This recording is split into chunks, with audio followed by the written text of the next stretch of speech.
With Maason Smith suspended, how does that impact Florida State's attack against the LSU Tigers?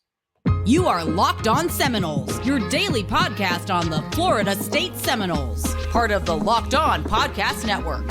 Your team every day.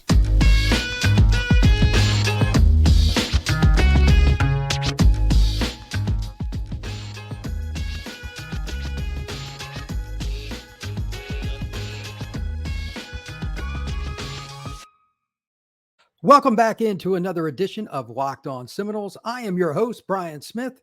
Thank you for making Locked On Seminoles your first listen each and every day. We are free and available wherever you get your podcasts and on YouTube, part of the Locked On Network, your team every day. Once again, thank you for coming in. I appreciate it. Please like this podcast. Please hit the notification bell, subscribe, and promote it however you could. I would greatly appreciate that. It's a lot of fun doing this podcast, and I'm really getting into it. Today's show is going to be a little bit different than normal. It's probably about the only one I'll do this year that isn't going to be talking quite directly about recruiting, and it's because I got a little grudge. Segment 3, you need to stick around for segment 3 because I'm not playing around in that. The NCAA is going to get my wrath.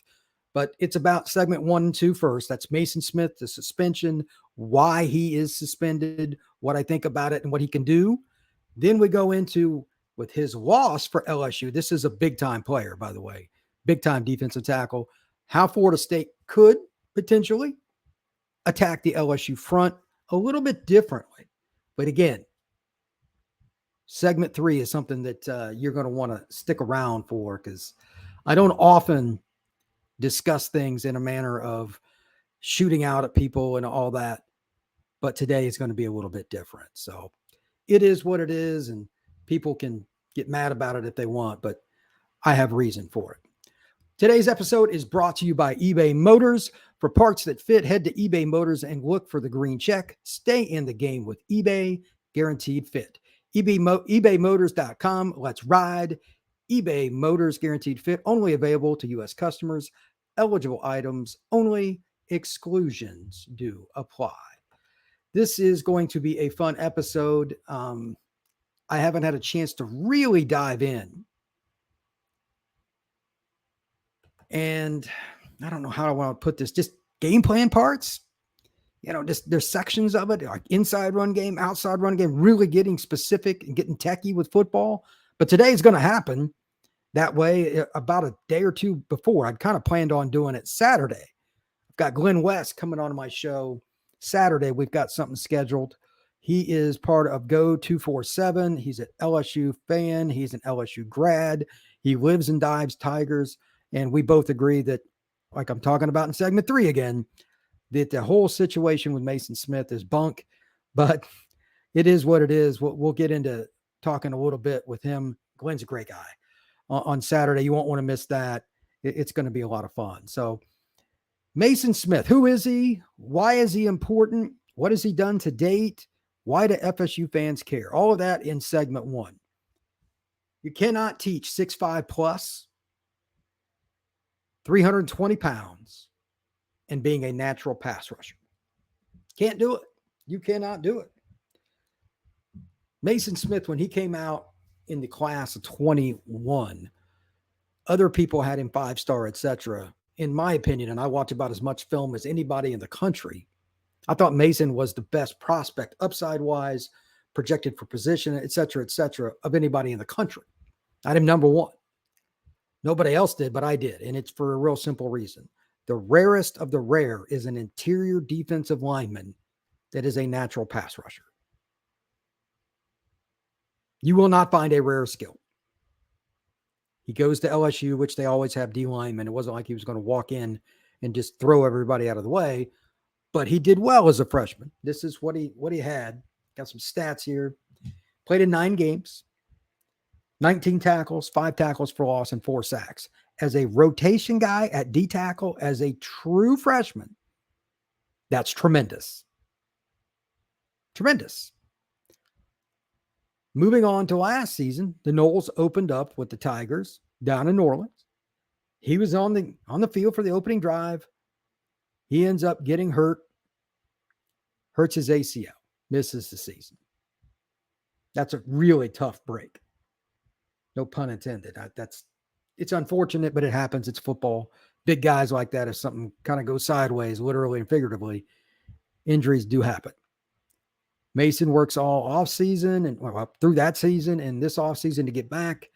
He's been back in the lineup in fall camp, and then the NCAA has stepped in and suspended him for some kind of improper benefits prior, again, keyword here, prior to the NIL. Now, I'm not saying that he wasn't given something, but 2 points, and they're both very prudent. Number one, if you think or anybody else thinks, or the NCAA even remotely wants to deny that Elite 5 stars almost across the board aren't getting extra benefits, you are not very well informed. That's one. Two, because he missed basically all but one drive of last season, maybe it was two, but it was like first quarter or whatever. Because of that, and he missed all that, they're giving him a 1-game suspension for this Florida State game. Wouldn't you think that an entire season off would be enough? Again, that's what I'm going to get into more on segment 3. I'll let you kind of ponder that. But here's what LSU is going to miss. As I opened with, we're talking about a guy that can physically dominate with foot quickness at 320. Rarest skill on the football field. He can break down with a guy in front of him that's 180-pound scat back, get in a low stance, go laterally right or left, and shadow and chase. How many 320-pound human beings do you know like that? There are about maybe 40 of them in the NFL, maybe about 4 or 5 in college. They're pretty rare. We're talking about full throttle, breakdown, then move laterally. Maason Smith is that guy. I've seen some people discussing Florida State having a big advantage, and to some degree, because he's not playing, that's true. I'll get into that in segment 2, but also a little preface here. LSU's got other guys.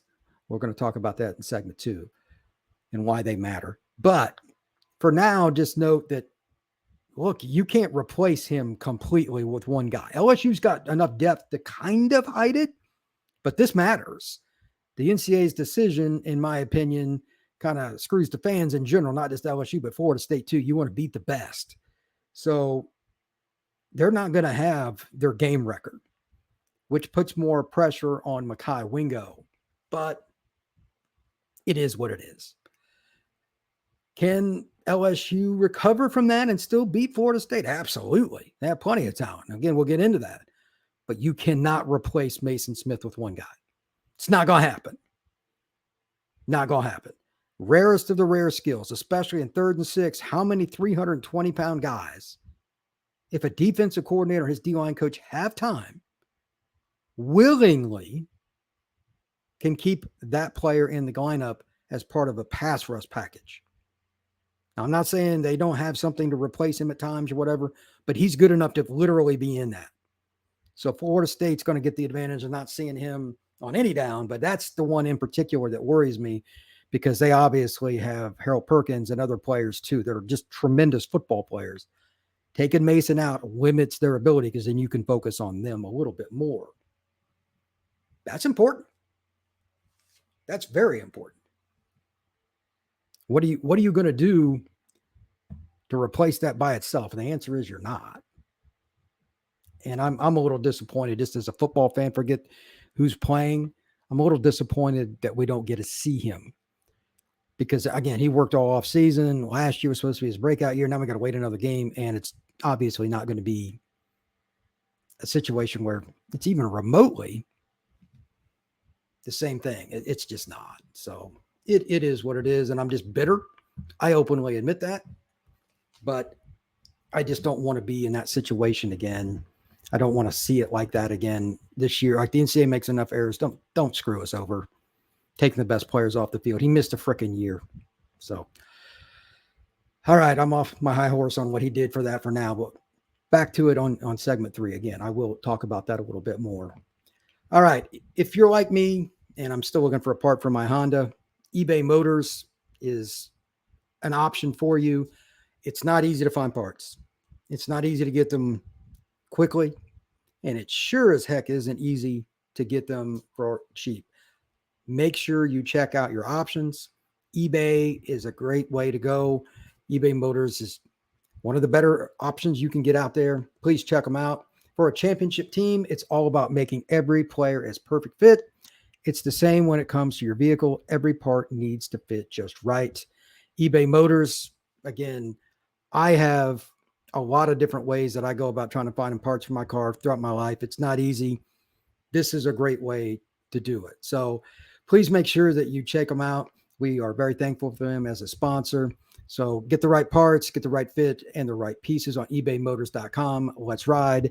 eBay guaranteed fit, only available to U.S. customers. Eligible items only. Exclusions do apply. I'm a big fan of finding cheaper parts. I'll tell you that. It's not easy, to put it mildly. Segment 2, this is about attacking. This is the techie part of the show today, if you will.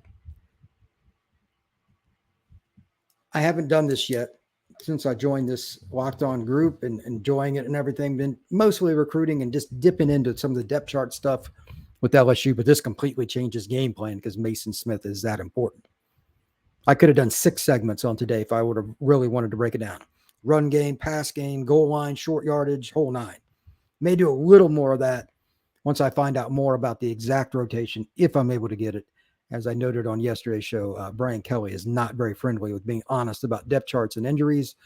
In fact, he's very terrible about it. But that being said, a couple of notes. As I mentioned in segment 1, LSU is not deprived of talent on the D-line. I posted about that on the YouTube page. Somebody said, oh, we got him, blah, blah, win by a touchdown, whatever. I'm telling you, and it's more important for the players to note this than Florida State fans, do not take LSU lightly because Maason is not playing. Do not do it. Mekhi, Wingo, that's the first guy I'm going to talk about here in a second. Guillory and some other guys. I mean, they got dudes. They have size. They have depth. They have pass rushers that can move inside from outside. They are versatile. They are versatile. And above all else, they're probably pretty hungry because a lot of people thought they didn't win enough last year with key defensive players and making plays. And that's LSU's tradition. It's a lot like Florida State, really. They're very, very mirrored in how they have performed over the last 30 years. When they win big, D-lines are usually dominant. Usually dominant. Another guy to think about, and I'm not going to talk about him much, but I'm curious to see if they use him a little more inside this year. He's a big-time recruit out of Louisiana. Savion Jones. He's an edge, but on 3rd and 6, yeah, he can come off the edge for you, but he could also run a twist or a stunt, or he could just flat out line up in a 3-tech and put more pressure. He's 250, 260, something like that. But a very athletic young man, 6'4", 6'5". That's another option. Again, they're going to find a groove here. I do not shed a tear for them in terms of their depth. I'm just disappointed that Maason is not playing. It's not fair to him what the NCAA did. But I'm pretty sure they're going to be okay. Let's start off with the key guy, though. And this is just a case of how the transfer portal can help. A little bit overlooked coming out of high school. Maybe it's because of his height. Played at DeSmet Jesuit up in St. Louis, signed with Missouri, transferred down to LSU last year. 16 starts so far in his career. Had 46 tackles, 6 tackles for loss, 3 sacks last year. 6 foot, give or take 300 pounds, maybe a little under now that it's fall camp. I'm sure he sweat off a little weight. But this is a guy that can get up the field. He can play nose. He can play 3-tech. Not an easy guy for Florida State. But this is, again, I keep saying it on every show, and it's so vital. Florida State's experience up front is going to pay dividends here. Without Maason in the lineup, without Smith, you can attend a little bit more to really whichever guy you wanted. I'm going to guess it's going to be Wingo because I think he's going to play more nose. They might move it around and do different things, strong, weak, all kinds of things, move them around. I don't know. First game of the year, it's hard. There's probably going to be a few surprises from FSU to LSU and vice versa. This could be part of it, especially with Smith out of the lineup. Makes it a little harder in some ways to project, to be honest. But Wingo can get up the field and rush the passer and just create havoc. I'm more worried about him against Florida State's run game. But if he's getting pressure on the quarterback, that's a whole nother animal. That's where Smith's loss is the biggest. The other guy is Jacobian Guillory, another massive kid, 315-ish. That's somebody who might be the starter. I don't, I'm not there at fall camp, but that's my guess. I've seen different depth charts and different ideas on what's going to happen. Without Maason, though, not only are you losing an NFL talent for this game, it's just bulk. Mason's 320, give or take. Guillory is a very similar player weight-wise, but he's wider, not quite as tall. I highly doubt he's as athletic as Maason. I've seen him, but I don't recall him being on that level. Maason is a different level player, but still, that's the big interior that you're going with. You might go with more run fit and more run blitz scheme with Maason out and just really force Florida State into more second and long situations if they do still try to run the ball, especially in the middle. So many different paradigms we could talk about here. But the biggest thing is they have less depth. Maason would have played 30 snaps to 50 snaps in this game, just depending on what kind of shape he was in coming back from the knee injury. Being hot in Orlando, I'm guessing it'd have been closer to 30, but those would have been 30 damn good reps. Really good reps. Is he capable of dominating in that amount of time and changing the game? Yep. So they're going to miss that. If they don't get big games out of at least one of Guillory and Wingo, it's going to be really, really hard for LSU to win. But I would be surprised if one of them at least didn't have a couple critical plays. They're very talented. They were recruited by a lot of schools, and they're either proven already or at least started to do it in fall camp. Like Guillory is one of those guys that he was like next, but he's behind Maason until this point. Kind of hard to get on the field. So we're going to see him and probably a few other guys. I'm not going to get into the overall depth chart for them again, because I don't believe anything coming out of Brian Kelly's mouth about depth charts and injuries. That's been proven at his prior stop at Notre Dame. And I highly doubt that's going to be any different down on the Bayou at Baton Rouge and LSU. The last point I want to make here in segment 2, if Florida State can still run the ball as good or better than what we anticipated with Maason Smith out, and I'm guessing, or with him in the game, if they is good or better, and they can get into 2nd and 5, 2nd and 4s pretty consistently, Florida State has a chance to light them up just because they're so dynamic on the outside. Florida State's game plan might change a little bit, maybe not a ton, but a little bit based on that. Maybe an extra shot or two, because Maason is such a good pass rusher for his size. You can key on other guys. Savion Jones is good, obviously. Wherever Harold Perkins is, somebody needs to be denoting that. It's different. He's going to move, very intelligent young man and extremely athletic, and he can bend off the edge. They're going to move him around. But taking Maason off makes it a little easier, in my opinion, to make it 2nd 4, 2nd 5, consistently staying ahead of the chains. That means you're going to be able to run play action, more boots, more nakeds, and just straight up power. If you want to just knock it out on 2nd down, you might be able to just run the ball consistently. Benson and anybody else, Tafili and all these guys they have so many good running backs at Florida State. I don't even care who's in the backfield with Jordan Travis. I'm that confident. You could make an argument that one of the top 10 units in the United States would be the running back room in Florida State. Just physical skill. They're loaded. Let's see what they can do. And let's see what the Florida State offensive line can do. This could be their coming out party. This could be their opportunity to go from like a unit 2 years ago, like, oh, they're no good, to like a unit that's starting to get Joe Moore talk, meaning that's the award at the end of the year for best offensive line in college football. As I've said many times, and note once again, and credit to Phil Steele, in his life of studying football stats, and Lord only knows he's about as good as it gets. 204, I believe, was the number he put in his book for the number of starts that offensive linemen that are at Florida State now have. The highest number he's ever seen at any position in any year for any school. They got a chance with Maason Smith being out to be a little more run heavy. It's kind of boring, but if it's 2nd and 4, brother, give me more of that. Give me seconds, give me thirds. Let's go. You have to take advantage. Again, I don't like what the NCAA did, but if you're Florida State, you got to attack downhill, man. That's my game plan prediction. I just don't see why would you not at least test them a little more. The only concern I have is that LSU, as I noted just a little bit ago, just brings the heat with run blitz pressures and forces the Noles to throw a little more on first down, which I'm not sure that's going to work for them anyway. But they could get some negatives. They try to create a turnover or something like that. If Florida State gets away from them in that regard, they should be in pretty darn good shape. So I'm not sure that there's a way you could be any better off than what Florida State is looking at the run game now, though. It's a big help. To that point, the ACC needs a win like this. Big time needs a win like this over an SEC team in a game that isn't as weird as the one last year. Not that there was anything wrong with Florida State winning. They need that. So to that point, I am going to be on the ACC podcast here pretty soon. Shout out to them. I'm going to be on their show Friday. I don't know when it's going to air, but they do a really good job. And make sure you check out Locked On ACC. It's a good podcast, and I'm going to be a part of it moving forward in some capacity as much as I can, as much as they'll allow me to be. So check them out.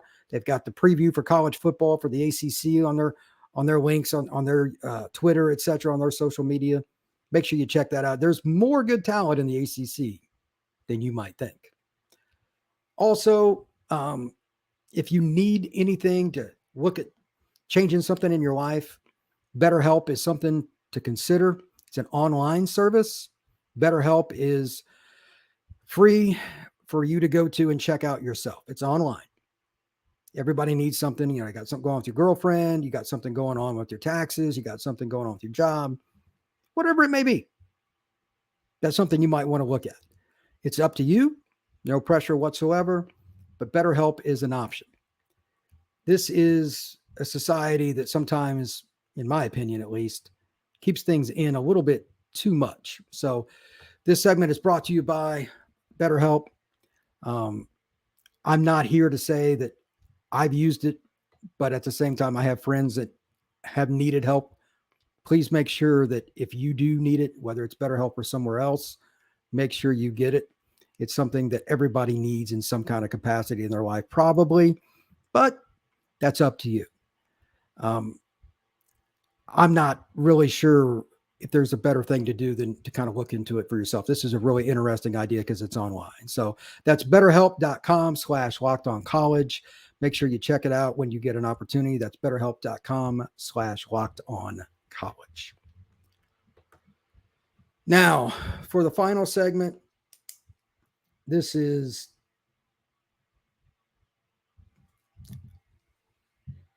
what I've been waiting for. Shame on the NCAA. Shame on the NCAA. As college football fans, forget that you're a Nole or you're a Tiger right now. Whichever one of you, I got some LSU fans watch the show or whatever too. I get it. Forget about that for 1 second. Then we can go back into that. NCAA suspends a player that missed all but a few plays of the frickin' first game last year over a basic violation that pretty much everybody gets anyway. I don't care if it happened before the NIL or whatever. Kids have been getting paid for decades. That ain't nothing new. A kid that sit out an entire year? That's a joke. Again, I'm not one to really just throw somebody under the bus, but this is ridiculous. LSU, Florida State, Georgia Tech, USC, New Mexico State, doesn't matter the school. Let the young men play. Let the fans, the coaches, and everybody watch them play. Period. He missed a freaking year, and you're going to suspend him a game? Over what? What grievance? What grievance does the NCAA have now against LSU? Yeah, they had problems. Yeah, their coaches, their compliance and all that under the last regime failed. It is not in question. LSU screwed up. Bad. But more? I mean, like, when does it end? I am not an LSU fan, but if I was, I'd want to punch somebody in the nose. For the love of mankind, what are you doing? Maason Smith gets hurt against the Noles and sits out. What are you doing to prove anything there? Was it something about LSU not complying quickly? You're just sending this message that you're the big bad government.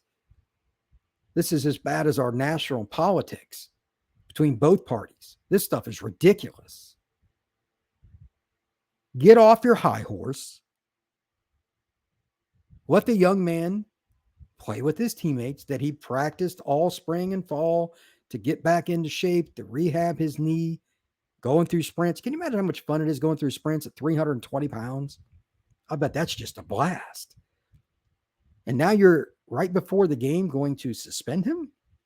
You couldn't have done it another way if there's something else that's been added?